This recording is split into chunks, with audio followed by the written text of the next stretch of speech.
Pessoal, boa noite. Olha nós aqui, ó, fazendo uma fogueirinha, torrando milho, torrando não, como é que fala? Assando milho. O meu milho assado. Moleque de... Poxa, diz quem é aquele brancão ali? Colocou agora? Uhum. Eu já tá aquecendo ali embaixo ali, ó. Pega a lenha lá. Pega umas lenhas lá. Então, já virou carvão teu. Vixe. Vou logo fazer logo um bumeranguezinho.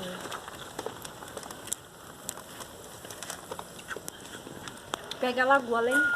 Não vou nada. Pegar uma lenha. Pegar uma lenha. Pegar uma lenha. Vou pegar aqui. É aquelas pequenininhas? É, não, pega essas aqui assim, ó. Não é tão fina e nem tão grossa. Aqui, ó. Peguei toda essa fina aqui. Pega umas dessas aqui, ó. Ó. Traz aí. Ó. Nossa, bota aqui em você o milho.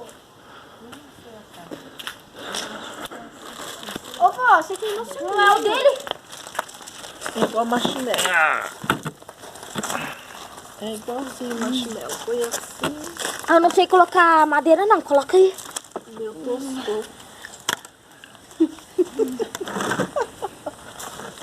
Tossou?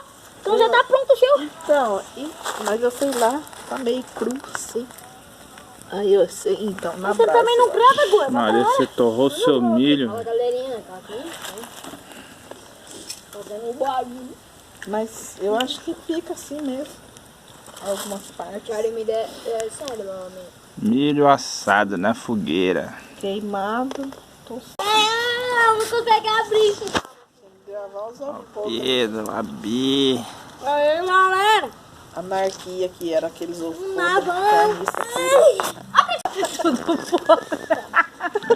Foda.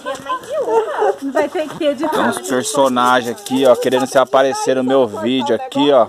Ah, tá no tipo. Vocês ouviram aí, meus Eu sei, seguimores? Seguimores. A gravação. Seguimores. Ó, meu milho já assou aí. O meu de baixo aí, ó. Seguimores.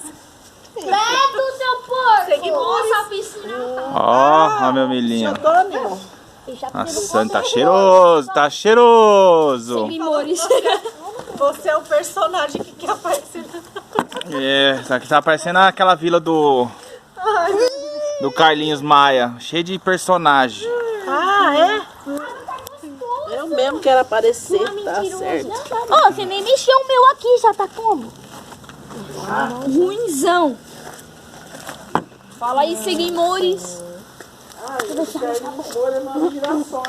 Eu vou logo pular isso por cima do fogo, duvida, pô? Duvida, A mãe? fumaça. Ei, galinha! Vou logo pular por cima do fogo. Então fica assim então, milhinho assado. Eu também, Fui.